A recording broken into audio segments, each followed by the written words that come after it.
Hello दोस्तों, नमस्कार। स्वागत है आप सभी का एग्ज़ाम धुन में। दोस्तों, इस वीडियो सेशन में हम सामान्य विज्ञान के अति महत्वपूर्ण 50 क्वेश्चन को डिस्कस करने वाले हैं। तो आशा है जो क्वेश्चंस हैं वो आपको बेहतर लगेंगे, क्योंकि प्रतियोगी परीक्षाओं के एग्ज़ाम के पॉइंट ऑफ व्यू से और तमाम सारी जो लेटेस्ट जो भर्तियां आने वाली हैं, यूपी ट्रिपल एस सी पेट हो गया, एडेड जूनियर हो गया और प्राइमरी का सुपर टेट हो गया, उन सब के बिहाफ पे ये वीडियो बनाया गया है। तो दोस्तों, वीडियो सेशन में आगे बढ़ें इसके पहले जो शिक्षक भर्तियों की स्पेशली प्रेपरेशन कर रहे हैं उन अभ्यर्थियों के लिए एक छोटी सी information. India's largest learning platform Unacademy लाए हैं प्लस कोर्स। अगर इसके फीचर्स की बात करें तो घर बैठे फेवरेट एजुकेटर के माध्यम से पढ़ने का मौका मिलता है। कंप्लीट एग्जाम प्रेपरेशन होती है, रेगुलर डाउट क्लियरिंग सेशन होता है, एग्जॉस्टिव कवरेज होता है सिलेबस का, फ्री टेस्ट सीरीज मिलती है, वीकली फ्री मॉक टेस्ट भी आपको मिलता है। और बिग न्यूज है, 80% प्राइस ड्रॉप हुआ है। चाहे सी टेट हो, यूपी टेट हो, स्टेट का कोई भी टेट हो, उसके सब्सक्रिप्शन प्लान्स में आपको भारी डिस्काउंट मिल रहा है। 6 मंथ का जो सब्सक्रिप्शन है मात्र 699 में, और 12 महीने का सब्सक्रिप्शन मात्र 899 में। दोस्तों, अप्लाई करिए हमारे रेफरल कोड EM टेट को, और साथ ही साथ पाइए 10% का इंस्टेंट एडिशनल डिस्काउंट। साथ ही साथ अगर DSSB सुपर टेट के VS NBS APS की प्रिपरेशन कर रहे हैं तो यहाँ पर ड्यूरेशन है और प्राइसेस दे दी गई हैं। और साथ ही अगर देखें तो अनअकैडमी लाए हैं समर्पण, complete batch course seated paper first and second, और इसमें भी 80% का डिस्काउंट है प्राइस में। 6 मंथ और 12 मंथ के यहाँ पे सब्सक्रिप्शन मिल रहे हैं। और ये जो कोर्स है 2 जुलाई से स्टार्ट हो रहा है। साथ ही साथ अगर दोस्तों आप हमारे रेफरल कोड EM टेट को यूज करते हैं तो 10% का इंस्टेंट डिस्काउंट भी मिलता है। और साथ ही साथ जो फ्री लाइव क्लासेस हैं, टेस्ट सीरीज क्विजेज हैं, उनको आप फ्री ऑफ कास्ट ज्वाइन भी कर सकते हैं। तो लिंक डिस्क्रिप्शन बॉक्स में प्रोवाइडेड है, ज़्यादा डिटेल इन्फॉर्मेशन के लिए चेकआउट कर सकते हैं। तो दोस्तों, स्क्रीन पर पहला क्वेश्चन आ जाता है, वायुमंडल में ओजोन ह्रास मुख्यतः किया जाता है सल्फर डाइऑक्साइड द्वारा, नाइट्रोजन डाइऑक्साइड द्वारा, हाइड्रोजन सल्फाइड द्वारा या क्लोरोफ्लोरोकार्बन द्वारा। तो दोस्तों, इस क्वेश्चन का जो आंसर है वो ऑप्शन नंबर डी है। जी हाँ दोस्तों, वायुमंडल में ओजोन डिप्लीशन की अगर हम बात करें तो ये क्लोरोफ्लोरोकार्बन द्वारा स्पेशली किया जाता है। ठीक है, ओजोन परत का संरक्षण, संरक्षण नहीं, इसमें संक्षारण होगा या ह्रास कह लें ये। तो चलिए दोस्तों, नेक्स्ट क्वेश्चन लेते हैं। निम्नलिखित में से कौन एक विशालतम ग्रह है? विशालतम ग्रह की बात किया है, बृहस्पति है, शुक्र है, शनि है या यूरेनस है दोस्तों। तो यहाँ पर 70 नंबर के आंसर की बात करें तो बृहस्पति है। विशालतम ग्रह कौन सा है दोस्तों? बृहस्पति। अगला है अमरबेल, या जिसको कुस्कुट्टा भी कहते हैं। यह आंशिक तना परजीवी है, आंशिक मूल परजीवी है या पूर्ण तना परजीवी है या पूर्ण मूल परजीवी है? तो 71 नंबर का दोस्तों सही जवाब है पूर्ण तना परजीवी है। अमरबेल क्या है? पूर्ण तना परजीवी है। देखिए दोस्तों, ये अमरबेल एक प्रमुख खरपतवार है और यह पीले रंग का जड़ विहीन पूर्ण तना परजीवी है। ठीक है, याद रखिएगा। फिर है पादपों और प्राणियों में यह अंतर है कि पादपों में चलन होता है, उपापचय होता है या स्थानगत वृद्धि होती है या अपचय होता है। पादपों और प्राणियों में मेजर डिफरेंस क्या है? 72 नंबर का क्वेश्चन है। आसान लग रहा होगा लेकिन टिपिकल सा है दोस्तों। पादपों और प्राणियों में यह अंतर है कि पादपों में स्थानगत वृद्धि होती है, एक ही स्थान पर वृद्धि होती है। ठीक है। फिर है हृदय का काम क्या है? ऊतकों को ऑक्सीजन पहुंचाना, ऊतकों से कार्बन डाइऑक्साइड ले जाना, अपशिष्ट द्रव्यों का उत्सर्जन करना या रुधिर को शरीर के विभिन्न अंगों में पंप करना। ये भी बढ़िया क्वेश्चन है दोस्तों, 73 नंबर का। और इसका सही जवाब है रुधिर को शरीर के विभिन्न अंगों में पंप करना। ये हार्ट का, हृदय का मेन कार्य होता है कि रुधिर को शरीर के विभिन्न अंगों में ये पंप करता है दोस्तों। चलिए अगला क्वेश्चन लेते हैं। मानव रक्त का रंग लाल होता है मायोग्लोबिन के कारण, हीमोग्लोबिन के कारण, इम्यूनोग्लोबिन के कारण या हेप्टोग्लोबिन के कारण? 74 नंबर का सही जवाब है दोस्तों हीमोग्लोबिन के कारण। दोस्तों देखा जाता है कि हीमोग्लोबिन की कमी हो गई, मानव रक्त में अगर जो है थोड़ी सी असामान्यता दिखती है तो हीमोग्लोबिन ही मेजर किया जाता है। तो मानव रक्त का रंग लाल होता है किसके कारण? हीमोग्लोबिन के कारण। फिर है वृक्क का प्रकार्यात्मक यूनिट है तंत्रिका, कोशिका या वृक्काणु, नेफ्रॉन या ग्लोमेरुलस या मूत्रवाहिनी। तो 75 नंबर के अगर हम सही जवाब की बात करें तो ऑप्शन नंबर सी है, ये वृक्काणु या नेफ्रॉन कहते हैं दोस्तों। देखिए, मनुष्य के उत्सर्जन अंगों एक्सक्रीटरी अगर आर्गन्स की बात करें तो जो किडनी है, वृक्क को इंग्लिश में क्या कहते हैं? किडनी। तो ये प्रमुख होता है। पुरुषों और स्त्रियों दोनों में ही यह उदर गुहा में कशेरुका दंड के दोनों ओर स्थित होते हैं। ठीक है। और अगर देखा जाए तो वृक्क यानी कि किडनी के आधार तल पर आगे की ओर एक गोल अधिवृक्क ग्रंथि एड्रीनल ग्लैंड होती है।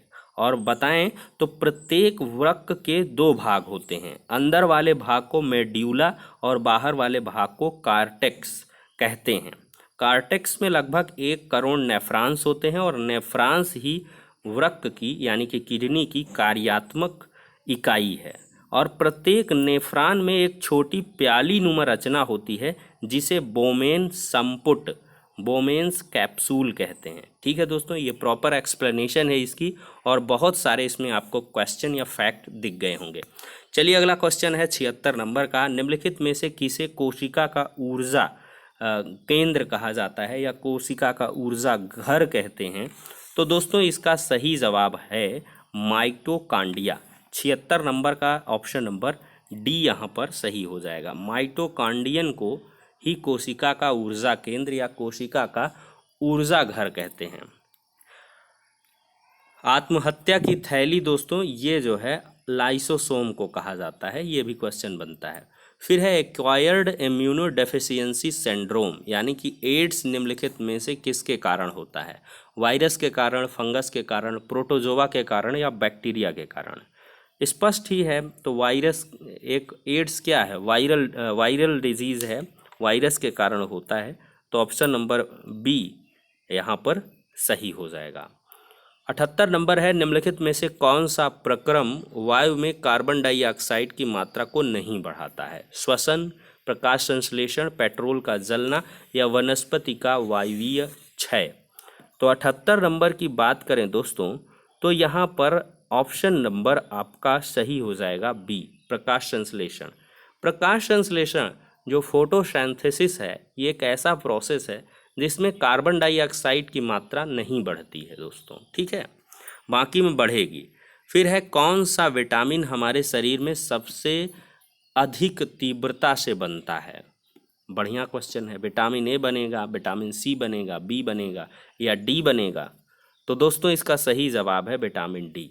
अगर देखा जाए तो हमारे शरीर में सबसे तीव्रता से जो विटामिन बनता है वो विटामिन डी ही है और सूर्य की रोशनी से ये काफ़ी प्रचुर मात्रा में मिल जाता है।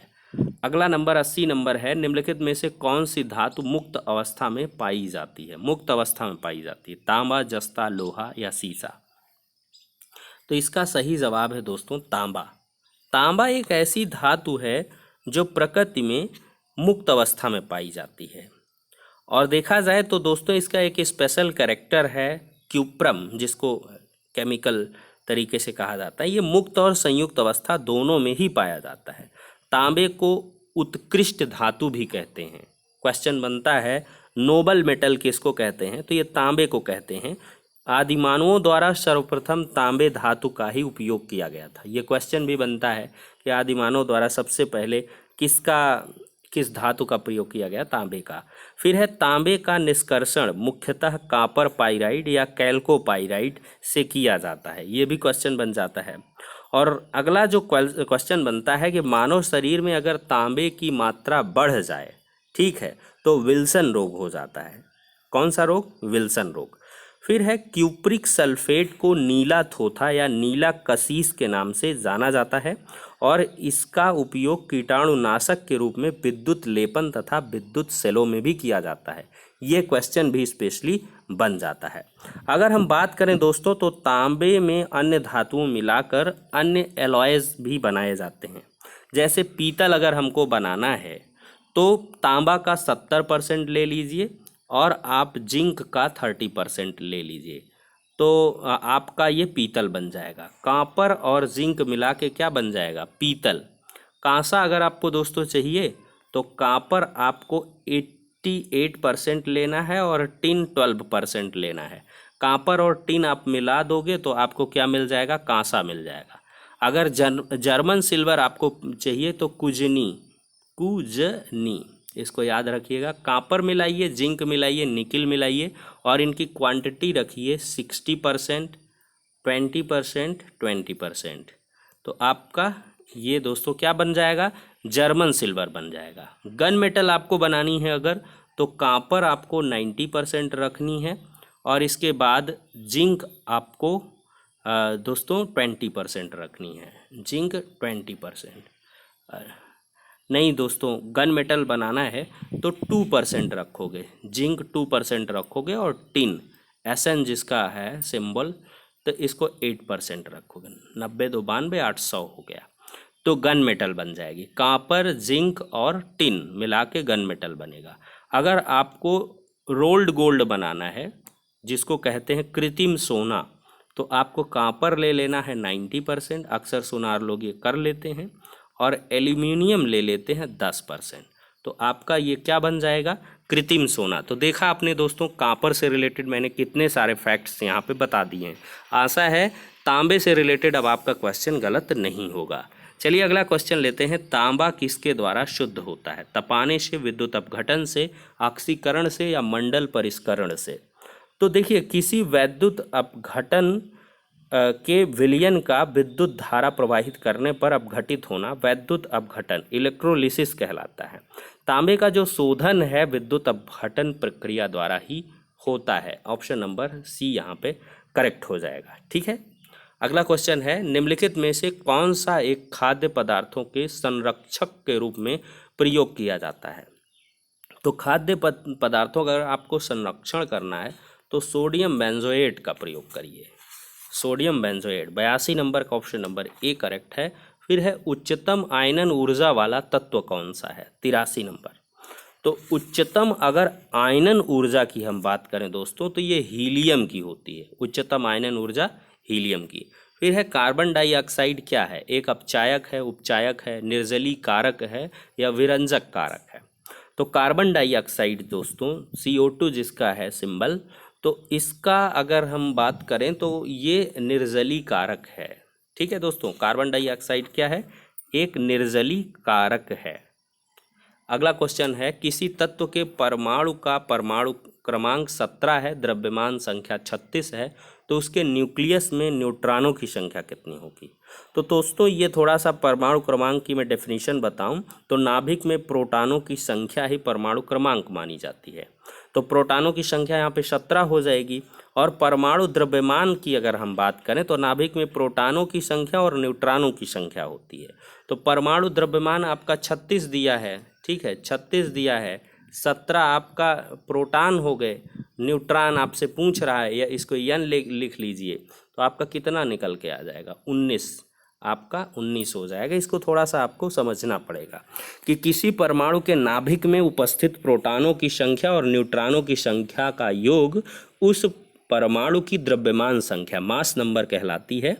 और जो परमाणु क्रमांक होता है वो नाभिक में प्रोटॉनों की संख्या के बराबर होता है, और जो परमाणु द्रव्यमान होता है वो प्रोटॉन की संख्या और न्यूट्रॉन की संख्या के समप के बराबर होता है। ठीक है दोस्तों, इससे आपको कई सारे क्वेश्चन सॉल्व करने में मदद मिलेगी। अगला है, रेडियो तरंगों के संचरण के लिए प्रयुक्त वायुमंडल का स्तर है। रेडियो तरंगों का अगर आपको संचरण करना है दोस्तों तो वर्ण मंडल, क्षोभ मंडल, आयन मंडल, समताप मंडल में से कौन सा उपयुक्त रहेगा? तो दोस्तों आयन मंडल। यहाँ पर क्या है? रेडियो तरंगों के संचरण के लिए प्रयुक्त वायुमंडल का स्तर क्या है? आयन मंडल। अगला है, प्रवर्धकों में ऋणात्मक पुनर्भरण बैंड की चौड़ाई को बढ़ाता है और शोर को घटाता है, या कैसे क्या है? 87 नंबर का ये क्वेश्चन है। और अगर हम प्रवर्धकों की बात करें, एम्पलीफायर्स की, तो एम्पलीफायर्स एक ऐसी मतलब इलेक्ट्रॉनिक युक्ति है जो निवेशी यानी कि इनपुट सिग्नल की धारा, विभव या शक्ति को बढ़ाती है। प्रवर्धकों में अगर हम ऋणात्मक पुनर्भरण करेंगे तो बैंड की चौड़ाई बढ़ जाएगी और शोर घट जाएगा। ठीक है, बैंड की चौड़ाई क्या हो जाएगी दोस्तों, बढ़ जाएगी और शोर घट जाएगा। प्रवर्धकों एम्पलीफायर्स में ऋणात्मक पुनर्भरण क्या करेगा, बैंड की चौड़ाई को बढ़ाएगा, शोर को घटाएगा। अगला है, विद्युत धारा से लगी आग को बुझाने के लिए जल का प्रयोग नहीं किया जा सकता क्योंकि इससे इलेक्ट्रोक्यूशन हो सकता है, जल अपघटन हो सकता है, उससे विद्युत अपघटन हो सकता है या उससे तारों में खराबी आ सकती है। 88 नंबर की अगर हम बात करें दोस्तों तो इसका सही जवाब ऑप्शन नंबर ए है। अगर हम विद्युत धारा से लगी आग को पानी से बुझाएंगे तो इससे इलेक्ट्रोक्यूशन हो जाएगा। ठीक है दोस्तों। अगला है, परिदर्शी या पेरिस्कोप कहते हैं किस सिद्धांत पर काम करता है। तो पेरिस्कोप की हम बात करें तो ये दोस्तों काम करता है परावर्तन के सिद्धांत पर। कौन से सिद्धांत पर, परावर्तन के सिद्धांत पर। पेरिस्कोप जो है प्रकाश के परावर्तन यानी कि रिफ्लेक्शन के सिद्धांत पर वर्क करता है और इसका उपयोग बंकरों में छिपे सैनिक सतह पर दुश्मनों की गतिविधि को देखने के लिए करते हैं। परिदर्शी या पेरिस्कोप का उपयोग पनडुब्बी यानी कि सबमरीन में बैठा व्यक्ति समुद्र के अंदर रहते हुए भी जल सतह पर होने वाली शत्रुओं की गतिविधियों को देखने के लिए करता है। इसकी एक्सप्लेनेशन हो गई। 90 नंबर है, ताम्र की डिस्क में एक छेद है। ये ताम्र की डिस्क में छेद है। यदि डिस्क को हम, तांबे की डिस्क है, ध्यान दीजिएगा, इसको हम गर्म करें तो छेद का आकार क्या करेगा। तो दोस्तों ऑब्वियस सी बात है कि अगर तांबे की डिस्क है उसको गर्माओगे आप तो छेद का आकार क्या है, घट जाएगा। वो छेद का आकार और श्रिंक होता चला जाएगा। फिर है, वाहन चालन हेतु पश्च दृश्य दर्पण कौन सा होता है। वाहन चालन, तो दोस्तों ये उत्तल दर्पण होता है। कौन सा दर्पण, उत्तल दर्पण। यहाँ पे याद रखिएगा, पश्च दृश्य को देखने के लिए। चार्ल्स बेबेज ने निम्नलिखित में से कौन सी मशीन बनाई थी। अंकगणितीय इंजन को बनाया था या किसको बनाया था। तो ये वैश्लेषिक इंजन को बनाया था, कंफ्यूज ना होइएगा। चार्ल्स बेबेज ने वैश्लेषिक इंजन को बनाया था। चार्ल्स बेबेज यानी कि फादर ऑफ कंप्यूटर कहे जाते हैं। ठीक है, इन्होंने एनालिटिकल इंजन को बनाया था जो पंच कार्ड पर के निर्देशों के अनुसार कार्य करती है। ठीक है, और इसके पूर्व 1882 की बात करें तो चार्ल्स बेबेज ने डिफरेंस इंजन नामक एक मशीन बनाई थी जो भाप से चलती थी तथा गणनाएं कर सकती थी। ठीक है, वैश्लेषिक इंजन इसका मतलब वैश्लेषिक इंजन को इंग्लिश में क्या कहेंगे दोस्तों, एनालिटिकल इंजन। अगला है, सूक्ष्म संसाधित्र का महत्वपूर्ण यूनिट है। चलिए भाई 93 नंबर देखें तो सूक्ष्म संधारित्र, अगर संसाधित्र जो भी है, भाई हिंदी मुझे भी उतना क्लियर नहीं है साइंस के वर्डों में, तो माइक्रो प्रोसेसर इसको इंग्लिश में कहते हैं। तो माइक्रो प्रोसेसर दोस्तों एक इंटीग्रेटेड सर्किट चिप यानी कि जिसको आईसी चिप कहते हैं, ये होती है जो कंप्यूटर के मूलभूत कार्यों को संपन्न करती है और इसे सीपीयू भी कहा जाता है, सेंट्रल प्रोसेसिंग यूनिट भी कहा जाता है। सीपीयू के 3 भाग होते हैं, एएलयू कंट्रोल यूनिट और रजिस्टरों का व्यूह। ठीक है, तो अगर सूक्ष्म संधारित्र की बात करें माइक्रो प्रोसेसर की, इसका एक महत्वपूर्ण यूनिट दोस्तों हो जाएगा आपका उपर्युक्त सभी। एएलयू भी है, नियंत्रण यूनिट भी है और रजिस्टरों का व्यूह भी है, यानी कि अरिथमेटिक लॉजिकल यूनिट भी है, रजिस्टर्स का जो समूह भी है और जो है कंट्रोल यूनिट भी है, सीयू भी है। ठीक है दोस्तों, तो दोस्तों काफ़ी लंबा वीडियो हो जाएगा तो हम यहीं पे वीडियो सेशन को एंड कर लेते हैं, क्योंकि एक्सप्लेनेशन भी प्रॉपर तरीके से दी गई है। तो आशा है वीडियो आपको पसंद आया होगा। बहुत सारे क्वेश्चंस हालांकि मैंने पीडीएफ में जनरेट किए थे। चलिए अच्छा, इनको डिस्कस ही कर लेते हैं, फटाफट इनको करेंगे, थोड़ा कम समय में डिस्कस करेंगे दोस्तों इनको। दोस्तों परमाणु क्रमांक 20 वाले परमाणु का इलेक्ट्रॉनिक विन्यास पूछ रहा है। तो यहाँ पर ऑप्शन नंबर सी करेक्ट हो जाएगा, 28882। ठीक है, 41 नंबर का ऑप्शन नंबर सी यहाँ पे करेक्ट हो जाएगा। चलते हैं अगले क्वेश्चन में। हैलोजन में सबसे अधिक अभिक्रियाशील क्या होता है? हैलोजन में अगर हम देखें तो सबसे ज़्यादा अभिक्रियाशीलता दोस्तों यहाँ पर होती है फ्लोरीन की। किसकी? फ्लोरीन की। ठीक है दोस्तों, अब अगला क्वेश्चन देते हैं। एलपीजी का प्रमुख घटक क्या है दोस्तों? तो ये ब्यूटेन है। KMnO4 का प्रयोग किसके लिए किया जाता है? तो दोस्तों KMnO4, जिसको लाल दवा भी कहते हैं, पोटेशियम परमैंगनेट, एक गहरा बैंगनी जल में घुलनशील क्रिस्टलीय ठोस है और इसका उपयोग रोगाणुनाशी फंगीसाइड्स के रूप में किया जाता है। ठीक है, यह जल को कीटाणु रहित डिसइंफेक्ट करने हेतु भी प्रयोग में किया जाता है। तो ये दोस्तों रोगाणुनाशी के रूप में प्रयोग होता है। ध्यान दीजिएगा, आप लोग गलत करके आ जाते हो एग्जाम में, आप कीटनाशी लिख दो कि गलत हो जाएगा। ये रोगाणुनाशी, KMnO4 क्या है? रोगाणुनाशी के रूप में। फिर है तीव्र सीसा विषाक्तन को क्या कहते हैं दोस्तों? तीव्र अगर सीसा विषाक्तन है तो इसको दोस्तों प्लम्बिज्म कहा जाता है। तीव्र सीसा विषाक्तन को प्लम्बिज्म। फिर है वायु की ऊर्ध्वाधर गति को क्या कहते हैं? वायु प्रक्षोभ कहते हैं। 46 का ऑप्शन नंबर सी है। सस्यावर्तन मदद करता है दोस्तों अधिक फसल पैदा करने में। 47 का सी सही है। अगला क्वेश्चन लेते हैं। अपने प्राकृतिक प्रतिवेश में वन्य जीवन के लिए कानूनी तौर पर आरक्षित क्षेत्र जो है वो क्या कहलाता है? तो दोस्तों बायोस्फीयर रिजर्व कहलाता है। प्राकृतिक परिवेश में वन्य जीवन के लिए कानूनी तौर पर आरक्षित क्षेत्र बायोस्फीयर रिजर्व है। फिर है जूट के रेशे पौधे के किस भाग से प्राप्त किए जाते हैं? तो दोस्तों ये तने से प्राप्त होते हैं। लास्ट क्वेश्चन है। इस समय ब्रह्मोस मिसाइलें असेंबल की जाती हैं दोस्तों चांदीपुर से। कहाँ से? चांदीपुर से। तो दोस्तों 50 क्वेश्चन यहाँ पर डिस्कस हो गए हैं। आशा है वीडियो पसंद आया होगा। तो नेक्स्ट वीडियो मिलते हैं, तब तक के लिए शुक्रिया, धन्यवाद।